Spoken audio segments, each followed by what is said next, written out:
രാവിലെ 9 മണിയോടെ പെരുന്ന NSS ആസ്ഥാനത്ത് VM സുധീരൻ, കേന്ദ്രമന്ത്രി കൊടിക്കുന്നിൽ സുരേഷുമൊത്താണ് എത്തിയത്.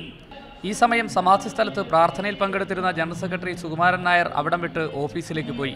സുധീരൻ പുഷ്പാർച്ചനയിൽ പങ്കെടുത്ത് അല്പനേരം പ്രാർത്ഥനയിൽ പങ്കെടുത്താണ് മടങ്ങിയത്. ഈ സമയത്ത് സുകുമാരൻ നായർ ഓഫീസിന് പുറത്തു വന്നിരുന്നില്ല. സംഭവം വാർത്തയായതോടെ സുകുമാരൻ നായർ വിശദീകരണവുമായി രംഗത്ത് വന്നു. NSS ആസ്ഥാനത്ത് വന്നിട്ട് തന്നെ കാണാതെ പോയത് അവഹേളനമാണ്. AK ആന്റണി പോലും തങ്ങളോട് മാന്യമായാണ് പെരുമാറുന്നതെന്നും അദ്ദേഹം പറഞ്ഞു. എന്നോടല്ലേ ചോദിച്ചത്, ഞാൻ വരട്ടെ.